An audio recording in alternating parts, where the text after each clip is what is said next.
It's Lawrence here with highintensitybusiness.com. I'm here with Dr. James Fisher. We are doing a knee rehab journey podcast, part two. You can go and listen over at highintensitybusiness.com for part one, where we talk about James's catastrophic trauma in his knee as described by professionals and what happened and how he got started in terms of rehab and how he was preparing for surgery. So go and listen to part one first, if you want to, over at highintensitybusiness.com, and you can find a list of podcasts there. James, great to see you. I'm excited to catch up with you and learn everything that's happened. I think our part two has been delayed quite a lot, so it's good to finally connect and talk about this. Yeah, it's good to connect, Lawrence. That's okay with part two being delayed because obviously with each month there's kind of more to discuss. So the further down the track we go, it's been fun. It's been beneficial.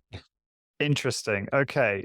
So, do you want to, I guess, for those that, perhaps don't want to listen to part one and would just like a quick synopsis of part one, do you want to just give a very quick background of like what happened, the injury, and, what you started doing a couple weeks after in terms of prepping for surgery? I'm assuming you've had surgery now, so we can talk about that process. Yeah. Yeah, absolutely. So, okay. So the knee injury was playing basketball. It was pushing off. It wasn't on landing. I tore my ACL, tore my MCL, got a tear in my meniscus. And as a product of the tears, had quite significant kind of bone bruising to the tibia and around the top of the head of the femur. So it was described as catastrophic in the MRI report. It's quite funny to think back about that. It was June of last year. So we are now, September 24. So it's, moved 12 months ago. I had a run. I had a cycle of of waiting for the knee surgery up to November. So surgery was November 1st. So we are 10 months on now from surgery.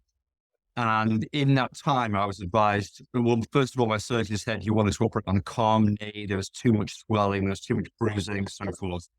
And I realized that's not always common. More often than not, people will operate straight away and so forth. Anyway, I had a period of time, which in my opinion was great at the time, because I could kind of build as much strength and recover as much as I could. But then it felt like the surgery was such a huge step backwards. I also had what's called a tenodesis.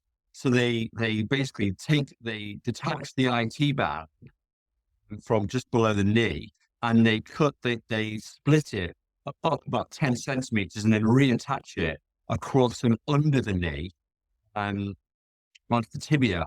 And it's not always done with an ACL reconstruction. It tends to be quite common by this surgeon, believe it or not. He just seems to do it no matter what. And I've been advised since that's the painful part of the recovery. That's the part of the rehab. So and the reason I raise this is it might not be a normal ACL reconstruction. So as we talk through it, people might say, oh, hey, I had mine done and 4 months later I was running 10Ks or something like that. I can really talk about my personal experience. So. Okay. So, all right. So, okay, that's fine. So do you want to just quickly mention so you were trying to get you're trying to get surgery ready by getting as strong as possible. So I'll just summarize this. So you're obviously doing, if those want to really dig into, James really got kind of like the bodybuilding bug and you were training like every other day and you put on a lot of weight and built a lot of strength, etc. And doing a lot of upper body stuff, a lot of which was kind of a manifestation of frustration. And then you were kind of intelligently addressing how to train the lower body, not to exacerbate the injury, re-injure.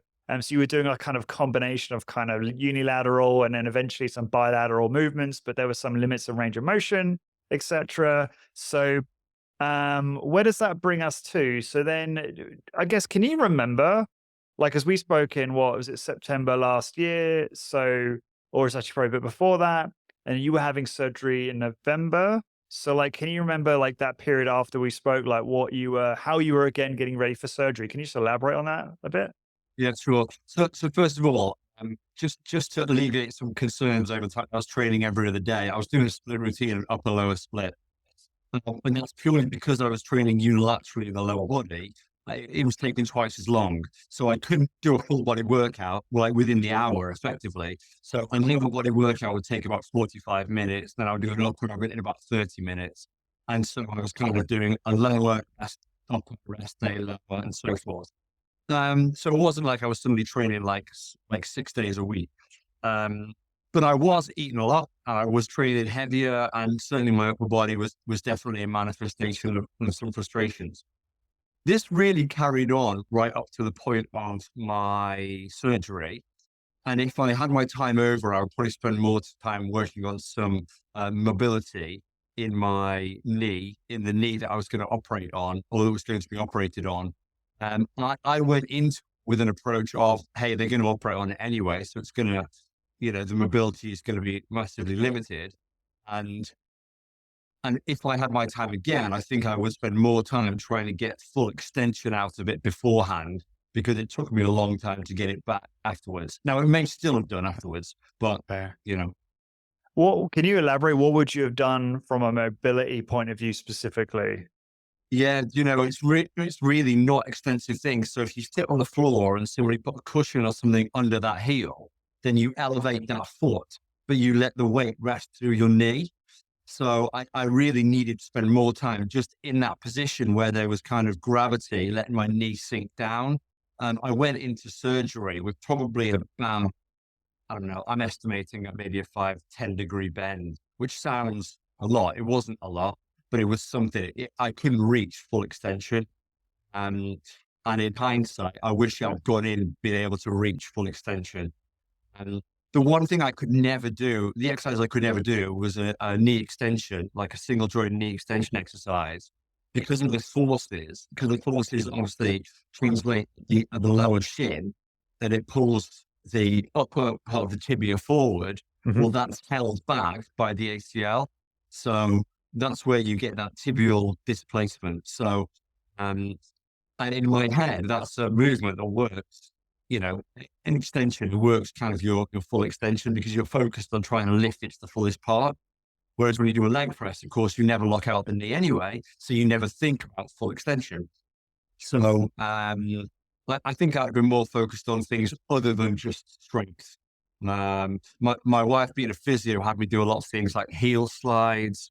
In hindsight, I wish I'd done more, believe it or not, more walking backwards, like get on a treadmill and walk backwards. And these are things that I would definitely advocate as prehab to an ACL reconstruction. Within individual capacity. Everybody can do everything. A lot of that stuff is still unnecessary. I think in high intensity training, we tend to, if you look at the health and fitness industry as, as being this huge thing, which it is massive, high intensity training is certainly a very small part of it. And it's not to say that, a lot of what happens in health and fitness and exercise is, nonsense or, fashion oriented. But I think that we shouldn't throw the baby out with the bathwater. I think there are other things that we can learn. The things that I've always taught to trainers was, adding things to your toolbox is fine. You might never use it, but knowing it to be able to bring back in at some point is potentially of benefit.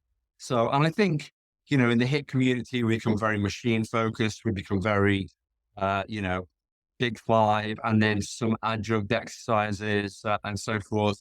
Whereas I think there's probably a lot to learn. Like my personal training now, it has been quite diverse. It's not been limited to like a leg press, knee extension, leg curl, so forth. It's been a lot of different things to try to train the knee in different ways. Mhm. Can you elaborate?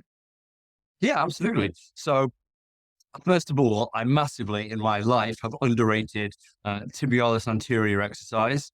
So I've Luke gone would to love doing a lot. this. Yeah, I've gone to doing a lot of tib ant stuff. I mean, if you go through the realms of reading around knee rehab, which is extensive in scientific literature, you've got a lot of case studies and a lot of papers that talk about kind of training the tibialis anteriors right, training in this angle. So, for example, I found myself just doing a single leg step up from about a 4 or 5 degree height initially. So I'd have my injured on my rehabbing knee or rehabbing foot on that step. And I would literally just lower down into a squat, let the heel touch the floor and then push back out of it. And immediately post surgery, that was horrendous. You just couldn't do it. Well, in fact, immediately post surgery, I was in a lot of pain. So it was probably 14 days before I got back in the gym doing any upper body and training my left leg. And a lot of that time was partly because after a general anesthetic and the overall stress on the body, I wanted to, minimize risk of infection and minimize physical stress anyway. But when I did start training that recovering knee, the limitations were extensive of what I could do. I couldn't extend it with any resistance at all.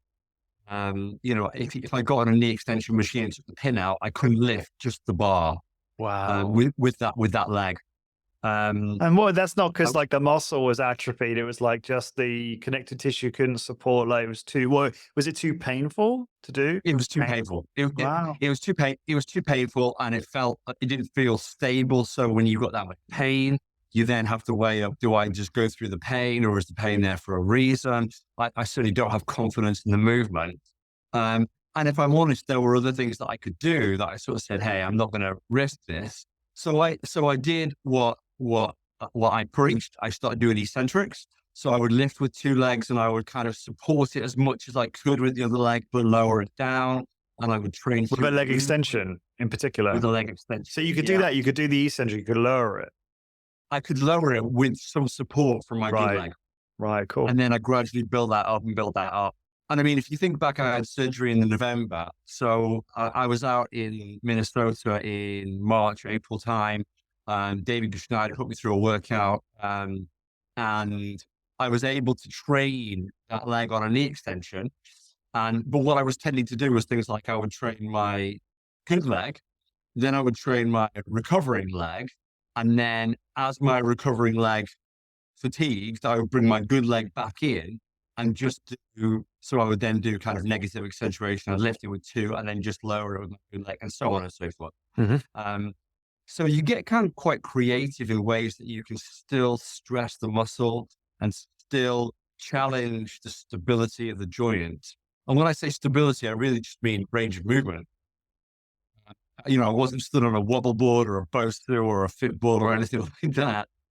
It was just about, if you've had ACL reconstruction and you stand on a step on one leg and try and let the other leg go down to the floor, then that in itself is challenging stability to some extent, even if you're holding something. So it was, it was like learning to walk again, literally. Wow. And have you seen any difference in muscle mass across the both legs? Is it identical or do you see a difference? Do you see any loss? It's funny. I think that we're our own worst critic, right? No one, if I say, "Oh, I noticed this," somebody else is going to say, "No one would ever notice that." I would say I noticed some difference in the size of my quadriceps between my good leg and my rehabbing leg. And I would say that's progressed now. So there's almost no difference, if any difference at all. I'm 10 months on. My knee extension strength now is similar between the two. Maybe, if I were to test force, there might be some disparity. But I do bilateral knee extensions now. I don't do unilateral knee extensions anymore. I'm pretty close to pre-surgery or pre-injury weight that I was lifting on knee extensions. My leg press is pretty good. It's back up to probably where it was before surgery. My squat mobility is not quite as deep because I don't have the same knee flexion, but the strength is there. So it's, people always say, how's it coming? And I say, it's about 95%. I can go out, I can go out with a 5K, 22, 23 minute 5K, which isn't, I appreciate that's not super fast. It's fast to me. It's not dissimilar to what I was running before the injury. I was never a long time ago, I did like a sub 19-minute 5K, but that was a long time ago. Okay. Um, let's just go back for a second to the surgery. You said about how we reattach the IT band, etc. Can you speak more on like what did they do specifically with the ACL and the MCL? And was it your lateral contract? No, yeah, your LCL as well, right? Was sprained. So like, No, it what did was they the do to all of meniscus. that?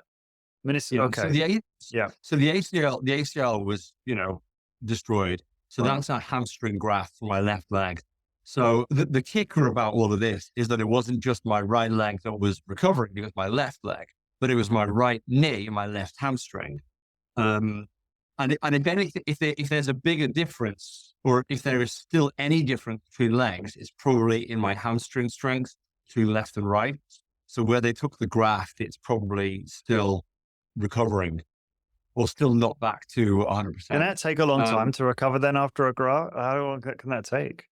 do you know what? In my head, I didn't think it would be anything like as bad as it was. Yeah. And I didn't think it would take anything like as long as it has. But I guess that hamstrings maybe are just slower to recover or are slower with what I've been doing. I mean, I started out by doing single leg standing leg curls, went to prone single leg curls, did single leg RDLs, like single leg Romanian deadlifts, leg presses, like I challenging love the hamstring standing anyway. leg curls. They're great. Sorry? I love a Yeah. stand. Sorry. I just remembered there's a standing leg curl at a gym I used to go to. I used to love it. And yeah, I've just not found the gym I'm in now doesn't have one. So that sucks a little bit. But anyway, sorry, go on. Yeah. Yeah, so it's done a leg feels great, and certainly, you could see the difference between the two in the strength, in the range of Mm. motion. Um, and again, like I said, I don't know if it's my hamstrings or if it's hamstrings in general. It took longer to recover, or whether I just had less focus on the hamstring. Um, but yeah, it's coming back. It's doing great. Certainly, it doesn't bother me in any exercise that I do now. If I do, if I do like negative accentuated prone leg curl, so I lift it with two and lower it with one, I always feel much more control with the right leg than I do with the left leg. The left leg being where I had the hamstring graft. But arguably, there's potentially a slight imbalance between dominant and non-dominant legs anyway. So And also, yeah, could that not be a multitude of variables like your knee obviously affecting that stability, the way it feels, your own psychological, the way potentially. you're maybe being more cautious. I don't know, just these types of things. Yeah. Potentially. The MCL when they operated was already in a stage of recovery. It wasn't a complete rupture, so they pretty much left. that. Okay. Um, and the scan identified that it wasn't a complete rupture, so they didn't do a reconstruction on that. And the meniscus, they basically put sutures in to pin it back down. But menisci take time to repair because they pull blood flow. So that's just So it's just one of those things. what do they do with the ACL then? So it was ruptured. That what they do? They just take it out, and then what they put in its place? What do they do? Yeah, basically, they take a piece of hamstring Okay. and they put a hole through where the ACL kind of attaches and inserts, and they feed it right through, and then they put a big screw that kind of holds it in Okay. place in a couple Okay. of points. And yeah, it's quite interesting. When I spoke with the consultant about the 5 or 6 week point, he was like, "This is the weakest point in recovery. Like the hamstrings that we put in will actually be stronger than your ACL ever would have been. But for some reason, about the 5 or 6 week mark, that's when people re-injure it. So his comment was, it's at its weakest. I actually read that as that's when people start to think they're getting somewhere and they overdo it. I see. Um, Easy yeah. to So conflate those two, isn't it? Yeah. yeah, absolutely. At the end of the day, you don't know what's caused the re-injury. It's just a re-injury. It almost doesn't matter what's caused it. Mm. But certainly it's, yeah, they just put a whole new, basically piece of replacement tendon in and screw it in and so off you go. It's funny it sounds similar to what I saw when I polled for questions in the community. There's a GIF you can post and put cool GIFs in. I've become a big fan of GIFs all of a sudden. and it shows the knee. It actually shows the procedure in the GIF. I just wrote like knee rehab, and it came up with this like skeleton knee, and it shows the knee flexing, and then it shows the hole being drilled into what is I think the tibia and fibia, or I can't remember all the anatomy, and Yeah. then a silver disc being placed on top of that, or something like that. So is that, I don't know, can you just elaborate briefly on like what? So is how much metal and stuff like that is in your knee now? Like what? Yeah. Yeah, and then there's no disc in there, so that might have been a Okay. complete meniscal replacement. So the It was like meniscus a is effectively basically a whole knee replacement, I think, is what it was. Yeah. okay. So the Yeah. meniscus is like a shock absorber between the tibia and the femur. And this was incredibly painful actually. When you do a heavy leg press, the day after that, if you've got any meniscal damage, feel like it just is like effectively you've got a sponge between these 2 points. It's not a sponge, but it's like that. And Mhm. if you do sort of a heavy leg press or squat or a heavy multi-joint, then that feels like it's not working properly. Like it feels like it's closer to bone on bone. It's not. It's just tendon. Um, Okay. but yeah, I didn't have a meniscal replacement, just a repair. But effectively, I've probably got a few screws. That's about it. Yeah. Cool. Okay. So it's nothing sort of major from that point of view. Yeah. So the surgery concluded in November, and then like you did nothing for 2 weeks basically, and then you started training again, and you started doing. Did you go straight into doing, like, remind me, like bilateral, or were you very kind of cautious with the strength training and that side of things? Oh no, so upper body was completely normal. I just had to be Of really course. careful with it. Um, and lower body was unilateral, so I could train my good leg, and then I could train my rehabbing leg, and Mhm. everything was a lot lighter, a lot more limited range of movement and so forth on the rehabbing leg, and that took a number of months to get back. Um, I would say come January, I was probably starting to see progress. Um, and that was, it's really demoralizing. Like, it's horrible to think that, you know, like, let's be fair, strength is important to me, not just because it's a marker of health, but because, I go to the gym and I pride myself in being strong. So you sit down on a knee extension machine and you can't lift the kind of the guide rod, let alone the weights. It is really demoralizing. Um, but I think you just have to have this approach of like, you trust the process, you know, um, progress doesn't happen tomorrow. Progress happens over 6 months of consistency. And unfortunately for me, that's like strength training is a part of my life. So it's easy to live that and Mhm. say, I know what I'm going to do. I know that I've got to do strength work. I know I've got to do this and so forth. So, Mhm. Okay. All yeah.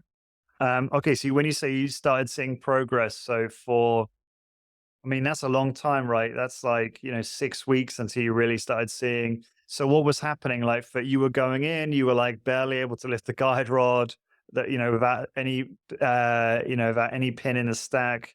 And then what happened? Like, you incrementally, you could add a weight and then add a weight and so on until, yeah, Yeah, right. exactly. So you get to a point where you can do, you know, a 10-second eccentric, not a 2 second. And then Yeah. you get to a point where, okay, I'm gonna lift, or I can lift through this part of the range of motion, but not that final part. And then within a couple of weeks, maybe you can lift it through the full range of motion. And then 2 or 3 weeks later, you can lift, the full 5 kilos or 5 pounds, and you kind of work and work. Yeah. So it's just a process, and there's no, you can't fast track it. Uh, you just have to put the work in and so forth. And like I said, David put me through the workout around March, April time. And, and I was lifting, certainly not a heavy weight, but a reasonable weight with my, injured leg, my recovering leg on the knee extension. And, yeah. Yeah. And So, now I'm back to them being about the same strength. So now I just do bilateral. that's awesome. So yeah, just for context, those that are listening, James is referring to Resistance Exercise Conference, which was put on by Discover Strength in March, and David Schneider is, I believe, vice president of operations and a very, very good trainer. So that's absolutely the person you want to put you for a workout when you're in your situation. Um, that's super interesting. So that brings us closer to sort of present day. What's happened since then? So since the conference, have you just continued to make progress, like you say, to now where your strength is pretty much there? It's pretty much as good. Do you have any pain now? No, I don't have any pain, and I have probably about 99% range of motion. No one would ever say, no one other than the untrained eye would look at me and say, oh, it's not, you've got a limited range of motion. And my wife, as a physio, will sometimes say, make sure you extend that knee properly. Um, but other than that, What no, does it's that mean to fine. extend that knee properly? So when you actually extend the knee, you can, most people think the knee it can get to like 0 degrees. So it's like completely flat or 180 degrees, but it can actually go slightly beyond. It's Mm. got probably about a 5 degree plane where it can go into kind of hyperextension. Um, and I think Bill Simone talked about this a long time back when he said, this is where you can lock the knee in extension.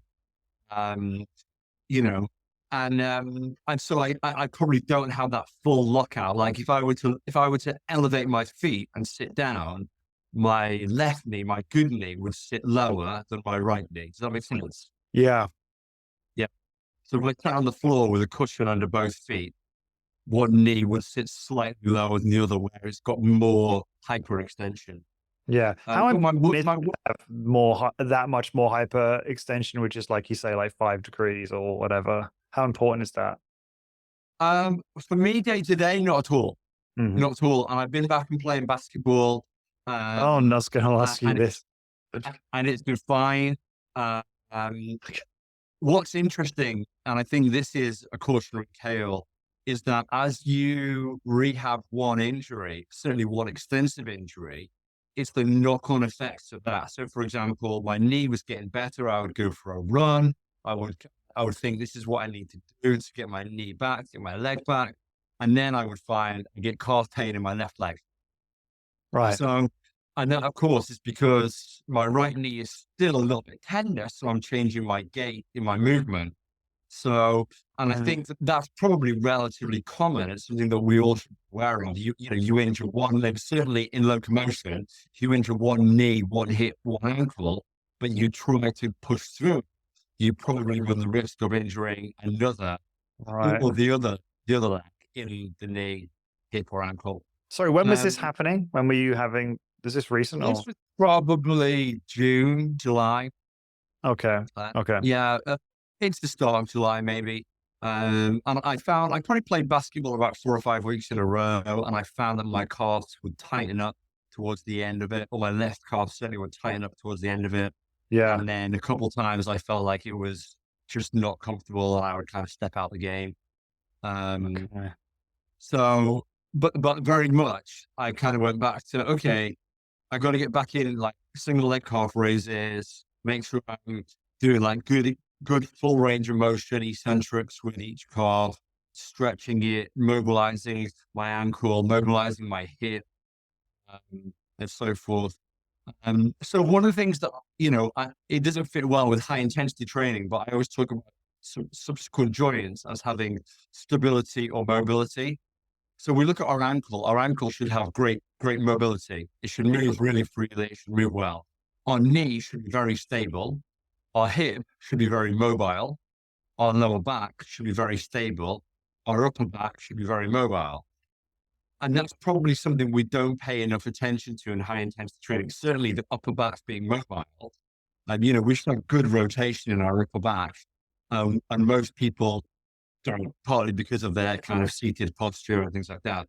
Um, but my hip and my ankle, I hadn't done a lot of kind of mobility work, even in full plantar and full dorsiflexion. So yeah, so I went back to that. I started obviously doing tibialis anterior, like tib raises, dorsiflexion and uh, leg curls. So I do like prone leg curls and RDLs, knee extensions, and I would do probably a couple of sets of knee extensions where I'd be very focused on lifting it a weight that I could lift only through the partial range, like a very heavy weight, and then a weight that I could lift through like the full range and get that real end range and even do kind of pauses at the top end and things like Hmm. that. Hmm. Um, and I know, of course, like, arguably, wherever you can hold at the top is like your maximum strength. But, I tend to be believe, um, if I'm limited at the top end, I shouldn't limit what I can do at the bottom end. If I can put more weight on at the bottom end, I'm going to put more weight on and lift that as high as I can. And then I'm going to drop the weight to get to that top end. Um, so I kind of find myself still with a reasonably high volume of training. And again, the same with leg presses. I would do leg presses as deep as I could manage pain free, but I couldn't lift much weight out of that very deep position. Um, but then I would do a much shallower leg press with a lot more weight on it. This episode is brought to you by Barvik GmbH. Building a successful high-intensity training business requires top-quality exercise machines and a reliable source of spare parts. Sourcing Medix machines known for their exceptional design and performance can be challenging, forcing you to rely on the secondary market. Fortunately, Barvik GmbH, based in Hamburg, Germany, offers a solution. Eggert Barvik manufactures German-engineered Medix machines in India with innovative enhancements compared to their US counterparts, providing an alternative to the secondary market. Eggert is 38 years in the fitness industry and has a wealth of experience. Eggert sells a bigger variety of Medix machines, 35 different types, including rowing back, shoulder rotation, neck and shoulder, super forearm, multi-exercise tower, hip and torso, flexion left and right lying, tibialis, chest press, torso arm, pullover, arm cross, and more.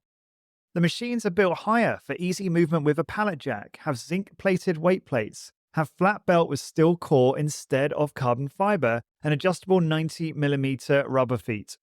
These features, including the new leg extension with adjustable big roller pads and a redesigned cam, make Barvik GmbH's Medix machines perfect for growing your hip business. So to get started, number 1, visit medx.eu/contact. Number 2, contact the team with your specific needs. And number 3, select the machines to grow your business. Visit medx.eu/contact today and give your hip business a huge boost with Medix machines by Eggert Barvik from Barvik GmbH.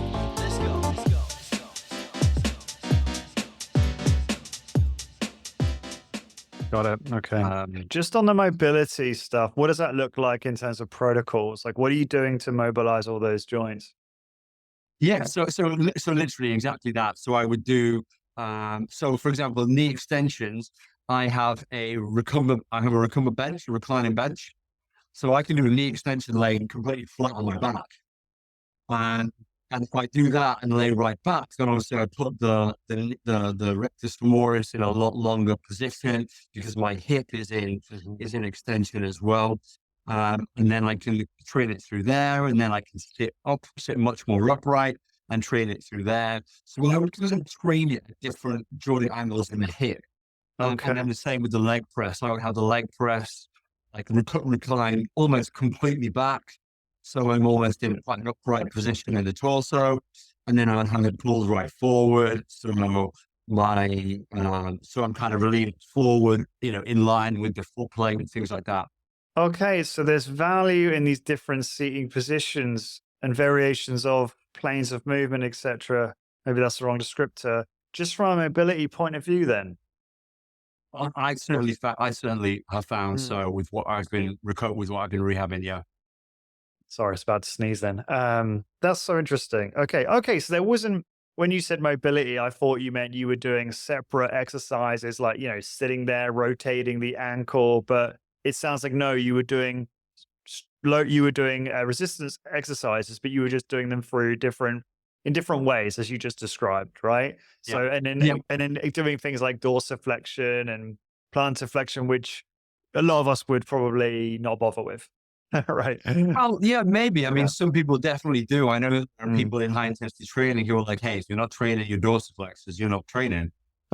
Really? So and now I would say the same thing. I would say, hey, you know, it's as important as everything else, potentially twice as important for sort of knee strength and stability. What other Mm, things do I do? I still do probably about 5 minutes walking backwards uphill on a treadmill, mhm. which is so random, but is like so good. I feel my knee feels the first time you do it, it feels weird, and then you feel achy the next day in the hamstring, and the knee feels like it's been challenged in a way it's never been challenged before, probably because you've never walked uphill backwards on a treadmill. But then it feels great. So I definitely think that's been a big one for my knee rehab. Um, the heel touches are really important. So and it's important that it's heel. If you stand on one leg and do like a half squat into a toe touch, you will always push off that toe. If you do a heel touch, you literally cannot push off that heel. So the easiest way to do this is if you go to like a flight of stairs, turn side on, stand on one leg, and with the other leg drop into a squat and let the other heel touch the floor and then come out of it and do sort of, I don't know, 3 or 4 second concentric eccentric. That's all it is. But you've got to be quite focused on like knee alignment, like not leaning over the hips too much and things like that. So Yeah, yeah. And what are we? We're not talking to failure here. We're just talking like just doing the movement. Yeah. yeah, I mean, it's such a shallow range of motion. Okay. You're actually relatively strong in it. So once you kind of get past any point of pain, I would say, you know, extend the range of motion bit by bit. And it started out for me with, the old school like Reebok steps from the old step classes. So I would Right. start with those on like the lowest point, like 4 or 5 inches, and then build it up and build it up. And I've now got uh, an 18-inch step in the garage that I will stand on one leg and do like a single leg heel touch and do sort of like 10 or 12 reps. I tend to throw it in at the end of the workout. It's very much like, dare I say it, it's accessory work. Mhm. Like you'll feel it in the glute med, you'll feel it in the quads. But a lot of it probably depends on the rest of the workout that you've done. So, Yeah. um, yeah. And has this experience changed the way you think about your overall training approach, your overall health and fitness approach? Like, what I mean by that is, if time was not a limiting factor and you had, limitless time to do the things you have to do to optimize health and well-being, etc. Has that changed at all for you? Does it? Because before, was it maybe just strength training and some of the like, cardio aerobic activities that you do for fun, the sports? And now is it strength training, basketball, etc., which I know is more from a sort of a fun sport, recreational point of view, and then now a lot of this ancillary work. And would you recommend someone do some of this stuff, even if they didn't have this injury, maybe to just prepare themselves better or whatever? Like, how do you think about that now? Yeah, yeah, definitely. Well, first of all, I'm actually not playing basketball anymore. I stopped through the summer anyway when my lad was off school. And if I'm honest, I always said I'm probably going to stop because I don't know if it's worth it for the risk of injury again. Um, so I knew I had to commit to stopping at some point. I had the invitation to play last night. I wanted to, and at the end, I thought, man, I'm still I'm still not at that point mentally where I need it. So I'm playing golf and I don't know, whatever else. So, um, do I think there's a benefit? Yeah, definitely. Interestingly, when I first discovered high intensity training, I also stopped doing yoga and I found myself injury free through a basketball season and feeling much better just generally in my movement and in my strength training. So I think, yes, should everybody add in yoga? No, not at all. But certainly I see the benefits as we age to think about, am I looking after my posture? Am I looking after my, potential niggly aches and pains? I mean, let's be clear. I turned 46 in October, and I'm the same as every other 46-year-old who wakes up one day with like a crick in their neck or a sore shoulder, or whatever else it might be. Um, so there are times in my week when I will spend 10 minutes doing some, dynamic flexibility work or mobility work, or doing exercises that, that are not focused on a strength outcome. And do you have a structure around these now? Yeah. So there's actually, there was a guy years back, there was a guy, Mark Verstegen, who probably anybody who's old enough to remember would probably hate. But in the 1980s, he worked with, I think it was the 1980s, he worked with the German football team, and he developed this movement prep. Um, and a lot of it is really, really rudimentary things. One of them is like a hip crossover. You lie on your back with like your arms like a crucifix position, and just let your knees roll over from one side to the other. And there's kind of progressions from that. And it's to create this what's called thoracolumbar dissociation. So it's like I said, allowing the upper torso to move without the lower body. Now, of course, if you've got a MedX torso rotation machine, you're effectively accomplishing the same thing. So I guess if you've got those other devices there might not be the same benefit. There's another one that I do called the scorpion, where you lay prone, you lay face down with your arms in that position. And the idea is that you bring an opposite heel to your hand. So my right heel has to flex up and over to my left hand. Well, the spinal mobility required for that, the quad flexibility required for that, is extensive. So there's little movements like that I historically have kind of always reverted back to. Years back when I was doing triathlon and half Ironman, I would kind of throw in things like that just as um, kind of recovery exercises if I was really sore from like a long run or a long bike or whatever it might be. And I found they kind of work. So I think that there are definitely benefits to, I'm going to call it mobility. I'm not a big fan of static stretching. I don't say to anybody, hey, sit and stretch your hamstrings. I don't think that's the way forward. Some people might find that they benefit from that. That's not something that I particularly enjoy. Um, the stuff that I do is challenges strength. So you've got to have a degree of strength to do it. Challenges mobility. Like it challenges mobility at joint, in rotation and flexibility and so forth. So yeah, there's kind of a light protocol that I go through that I'm more than happy to share with anybody who wants to have a go. Yeah.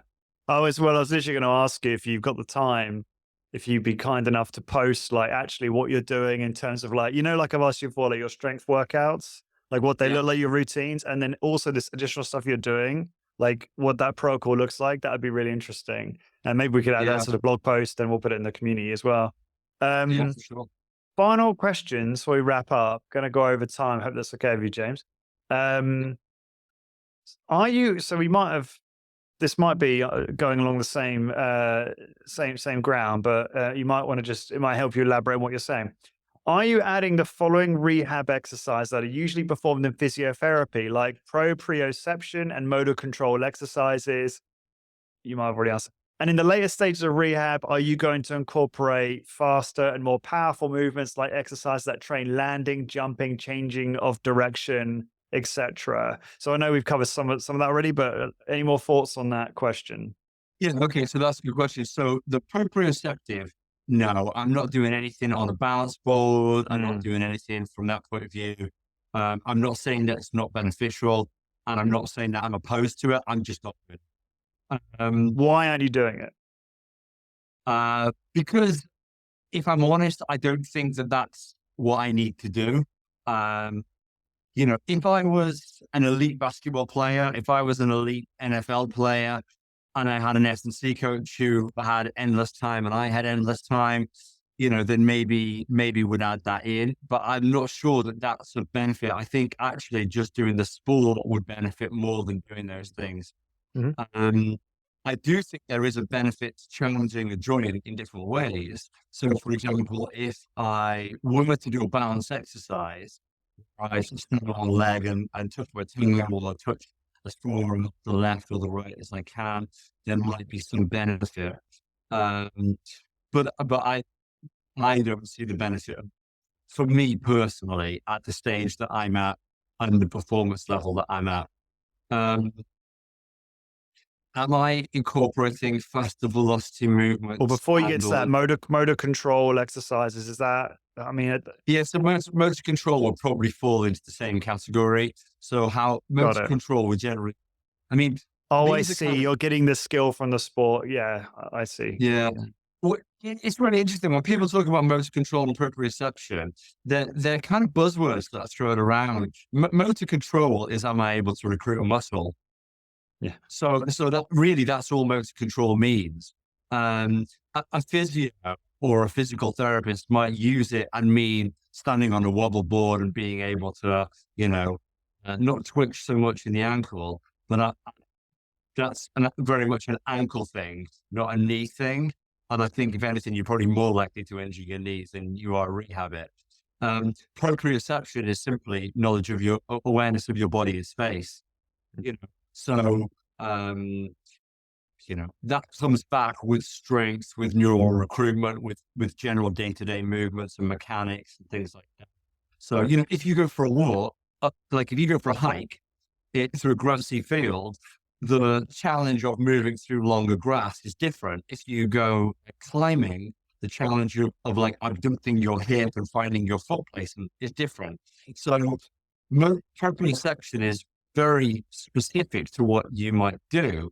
And of course, like I'm an active person, so those things are things that I've done. But I don't benefit by sort of standing and stretching one leg out one way or touching a cone or anything like that. So I'm not a big believer Got in it. that sort of stuff. All right. And then the The next vel- part of it, yeah, go ahead. Yep. yeah, the velocity and the impact stuff is interesting. So I would say that one of the things that does take longer to come back is certainly power movements.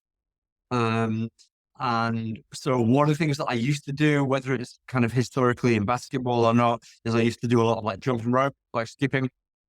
Um, and that has taken a lot longer to come back. One of the things that I tended to do probably 4 or 5 months ago now was kind of do two full like jumps in the kitchen. Like let's say when I was making, when I was making a cup of coffee, I'd do like 10 like 2 foot jumps. And then I would do like 5 or 10 hops on my left leg and 5 or 10 hops on my right leg. And you would see the difference instantly. Like I certainly can't get off the ground as quick. I certainly Hang on. am So you were doing this as rehab. This is not something you would do normally. it was something I was doing as rehab. I don't tend to just stand around and do this. Yeah. Um, Interestingly, one of the things that I have done historically is star jumps. I've no idea why I do star jumps, but I think I first found when I'm probably starting it during COVID. Like I'm working from home, I'm sat at the desk, I'm not moving very much, and then I'd go and make a drink, and I'd go, I'm going to do 100 star jumps because I feel like I like, Energize. get the Yeah. blood moving a bit. Like I get upright, I move my legs. Um, and so I got back into doing star jumps, and star jumps, believe it or not, were fine, even though there's kind of a difference in the landing. So whether that played a role or not, I didn't think of it as rehab. I thought of it as movement. Sure. Sure. Um, you know, So, but okay. So going back to this question about powerful movements, training, landing, jumping, change of direction mechanics. Again, how much of this can we just get back through doing the actual sport where that's being used? But how much of that is necessary? Right, that stuff you were describing in the kitchen, that jumping and stuff like that. yeah. Okay. So if I was a young basketball player wanting to get back to basketball properly, I would probably spend time jumping off a box and making sure I could land because I want my knee to be stable. And I will probably do that towards the very end of rehab. So I would probably be looking at that within the last couple of months. Because I want to check that I can actually land on my knee and my knee feels strong and my knee feels stable. What I might then do is do jumping off a box, landing on one foot and jump into my left or jump into my right or so forth. Sit to see if I can step off, land and push up in a direction. And purely because they are movements that I might make on a basketball court. Now, the reality is, Lawrence, basketball is so unpredictable. Mm. You know, like you're never going to push off in exactly the direction that you've practiced, uh, 10 times or 20 times, whatever it might be. But at least I know that if I can stick that landing, then I can get back to confidence in basketball.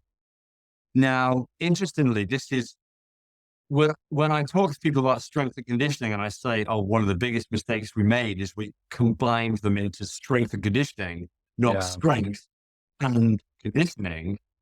This is the conditioning part of strength and conditioning. Can you stick a landing? Can you move laterally?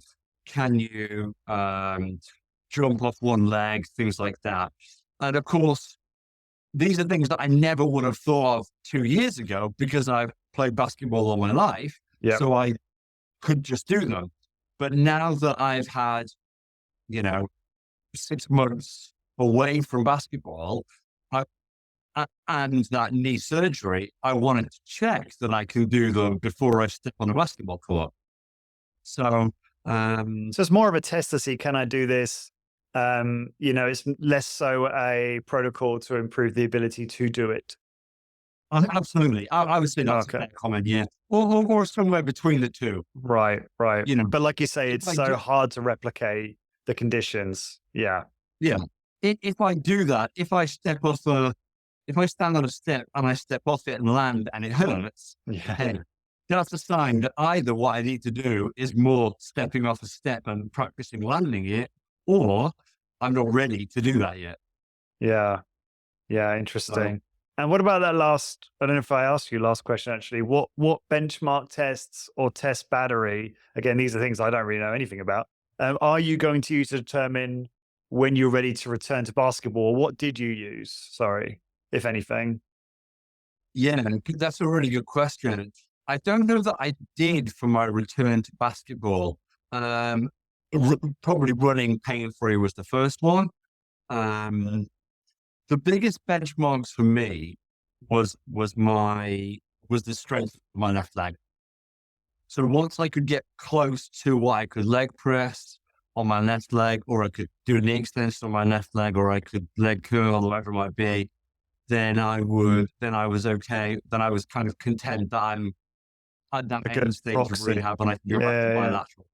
For basketball, I was already doing star jumps in the kitchen. So I knew that I could kind of jump and land and things like that. And I'd already started doing like 2 foot hops or 2 foot jumps and 1 foot hops. So I kind of knew I was there. I guess the other thing is it depends what level of the sport you play at. So you and I both know that if you've got an injury, you can still go play basketball. You just change the way you play. Um, like personally for me, I'm neither an undersized forward or an oversized guard. You know, if I'm being defended by somebody that's you know bigger than me and slower than me, I'm going to drive to the basket. And if I'm defended by somebody that's quicker than me, I'm probably going to pull up for a shot. Um, and I found that I couldn't take that drive to the basket. Like I wasn't ready to take that drive to the basket. That was a big commitment to say, am I ready to push off and drive past that person? So I would find myself, if I was guided by somebody quicker, I'm going to pull up for a shot. But if I'm guided by somebody bigger, I'm stuck. So I kind of went back to basketball and I laughed about it with whatever team I was on and said, "Hey, you gotta treat me like I'm 5'5" and slow. There's going to be somebody taller and everybody is quicker." So, Yeah. and I just played that way. I just said, "Hey, that's how I'm going to play when I first get back to it," and so forth. And I had to rely on some old school kind of wily cunning with when I could get a steal or get a block or whatever it might be. And yeah, You always it get was kind those. of great. You always get those players who, like, they're completely out of shape. They're old. They can't move anywhere near like they used to. But they're so good at fakes and little tricks and things like that. Then they use that experience to their advantage, right? I've played a few guys like that. I'm sure we probably come across the same people in our basketball careers. You know, you got to call them that. Yeah. Yeah, yeah, Yeah, I found myself doing exactly that, and I would laugh about it because I would hit certain shots that I maybe haven't done for a while, or like Mhm. lefty scoops or hooks, or, yeah, big time fakes, or, and you kind of, I guess I went back to it saying, hey, I can't play at the level I play at, but I want to play. I want it to be fun, and I don't want to get hurt. I don't want to try and drive on Yeah. somebody and get hurt again. So, and believe it or not, actually, by the time when I stopped playing, I was driving the ball again. I was running again, running like comfortably, like fast and jumping without thinking about it. So, um, yeah, so I would say that the rehab is, like I said, 95%, maybe more. So final question, and then we'll actually officially wrap up. It's so much more we can cover, but obviously just time constraints. Um, a lot of people listening to this, obviously our colleagues that run high intensity training businesses. I'd love for you to, I feel like listening to you today, it's made me kind of realize that we've just got to be careful as practitioners and operators in high intensity training because again, probably a lot of us think that a lot of this stuff is unnecessary. We're throwing the baby out with the bathwater. Um, and maybe it's important to remind ourselves like this is our expertise, this is our wheelhouse. And look, you've had this injury, go to physical therapy, do your strength training with us as well. But like those guys, they'll look after you in terms of, some of this prehab, rehab, mobility stuff that you've been alluding to today. Is that a fair kind of summary? I'm just thinking like that's some of the, what a lot of listeners might be thinking is like, where's the demarcation? How do I make sure I stay within my, and obviously there are those listening who have the skill sets to do both. Like a Dr. Bryce Lee, for instance, he's a doctor in physical therapy, but he's a high intensity trainer. And there's a lot of guys who have like a mixture of skills or backgrounds in a bit of both. So I know it's not really a good question. It's the thought. I just thought I'd see what your thoughts are on Well, that. Yeah. I I think it's a great question. I think first of all, you've got to know your scope of practice. Hmm. So if you don't feel comfortable moving into that realm, like I, I would say that probably 80+% of what I've gained back has been a product of strength training, plain and simple strength training, whether it's through a limited range of motion, whether it's through unilateral work, whether it's through extending a range of motion, whatever it might be. So if that's all I've done, I think that would have been the bulk of the recovery, right? So that's Yeah. probably about 20% of what I've done, because you like sit on a leg press and do some reps. And most people say, hey, that's not complicated. Well, we know that there's more to it than that. And that's probably got me 80% of the benefits. Now, if trainers feel comfortable moving beyond that, and if it fits within the scope of their business, so if you're a single trainer in a one-on-one facility and you've got time to do, okay, actually, let's go do these step ups at the end of the workout, or let's go do those like this mobility exercise or whatever else it might be, Hmm. then yeah, go for it. And if you feel comfortable doing it, I think that you can do it. But if you don't feel comfortable, if it doesn't fit within the process that you're delivering, then I don't think that that's something you should get too concerned with. I think that you should Right. have absolute confidence in the strength component of what you're delivering. Yeah, I think that's a good point because I am a prime example. Like when I was working with Optima locally here, um, I was very aware of my deficits. And you can tell like during this conversation, like where a lot of my knowledge is lacking. And so I really was big on like to stay within what I know. And as soon as I see red flags or any pain, to go through a process and defer it appropriately, right?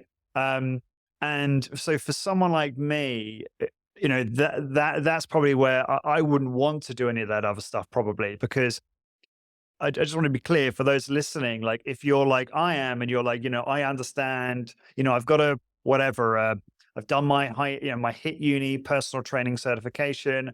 I'm getting my reps in, I'm training people, I'm getting experience because you learn obviously so much through that. And that's the majority of the learning.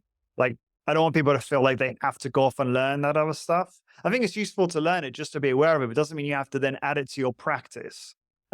Because that is, firstly, you can build a very successful business just focusing on the strength training. You don't have to do other stuff.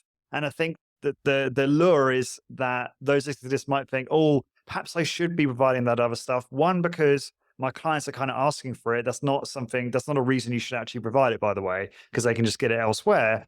And two, because like maybe it will increase the value of what I do. But I don't think that's true, and they have to do that. So don't listen to this and think I have to expand my services. You probably can still build a very profitable and successful hit business just focusing on your specialty, which is the strength training. Yeah, I totally agree. And I think that there's a big difference between day-to-day strength training and rehabilitative strength training, or Okay. certainly rehabilitative work. I think the strength training component can effectively be the same. And of course, if you have like, I don't know, 20 clients in a day, you might do different things with different clients, or you might have the same kind of conveyor belt process where you put them through the same workout, whatever it might be. Um, but ultimately, we're really good at what we practice doing.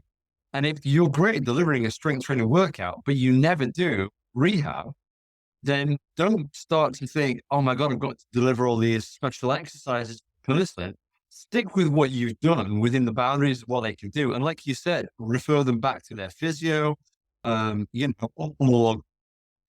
go online and look or read around the area, or, email me and ask, and, Yeah, and yeah. maybe give them some Careful. exercises to go and do at home.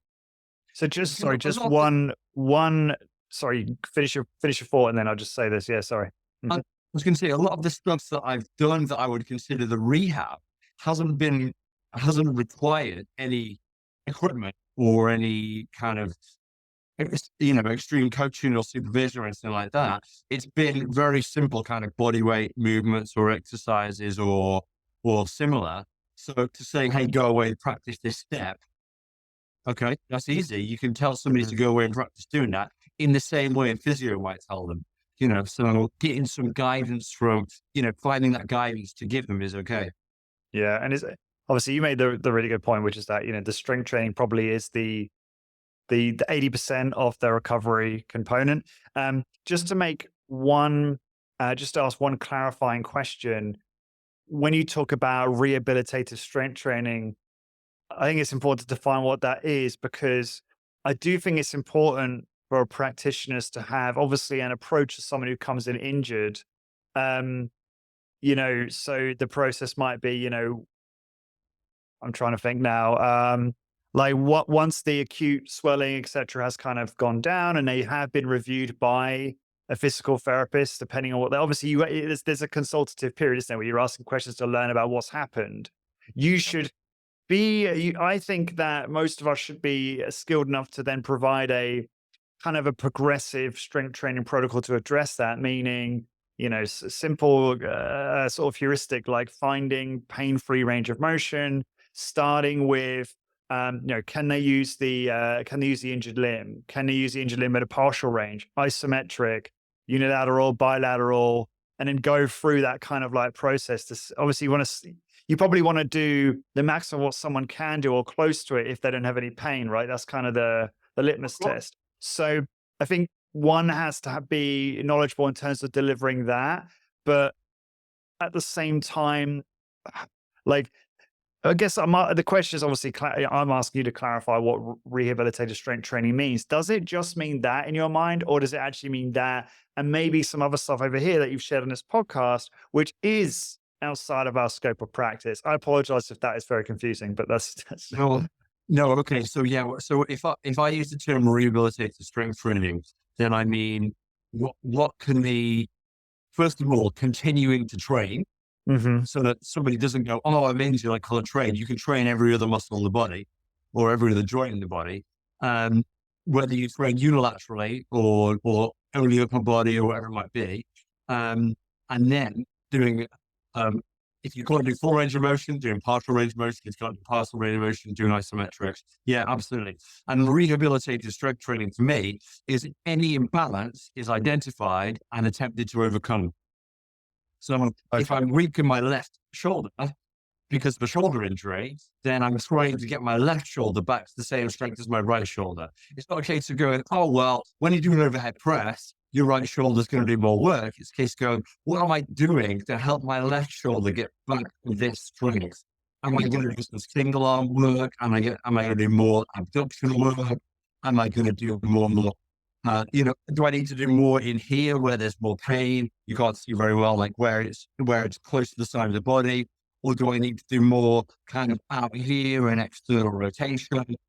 You know, so I would say rehabilitative strength work is looking at imbalances and then being able to identify them and work around them based on possible injury in the past. Yeah, it's really helpful actually just hearing you define that because I think that's where I got confused. It's like, what are we talking about? So that was Yeah, actually really useful. yeah, It's so interesting. It's I've become very aware of how long it's been since I've personally trained anyone because I just forgotten a lot of stuff. And I guess this is what happens when you're just out of something for a time. Um, James, this has been awesome as always. Thank you so much. So if people want to contact you, it's james.fisher.phd@outlook.com. Is that correct? Yeah. Good yeah, that's stuff. great. Awesome. And again, thanks for your time. Really appreciate it. It's been a lot of fun as always. And for all those listening, this is Lawrence with highintensitybusiness.com. And thank you very much for listening. This episode is brought to you by Barvik GmbH. Building a successful high-intensity training business requires top-quality exercise machines and a reliable source of spare parts. Sourcing Medix machines known for their exceptional design and performance can be challenging, forcing you to rely on the secondary market. Fortunately, Barvik GmbH, based in Hamburg, Germany, offers a solution. Egger Barvik manufactures German-engineered Medix machines in India with innovative enhancements compared to their US counterparts, providing an alternative to the secondary market. Eggert is 38 years in the fitness industry and has a wealth of experience. Eggert sells a bigger variety of Medix machines, 35 different types, including rowing back, shoulder rotation, neck and shoulder, super forearm, multi-exercise tower, hip and torso, flexion left and right lying, tibialis, chest press, torso arm, pullover, arm cross, and more. The machines are built higher for easy movement with a pallet jack, have zinc-plated weight plates, have flat belt with steel core instead of carbon fiber, and adjustable 90mm rubber feet. These features, including the new leg extension with adjustable big roller pads and a redesigned cam, make Barvik GmbH's Medix machines perfect for growing your hip business. So to get started, number 1, visit medx.eu/contact. Number 2, contact the team with your specific needs. And number 3, select the machines to grow your business. Visit medx.eu/contact today and give your hip business a huge boost with Medix machines by Eggert Barvik from Barvik GmbH.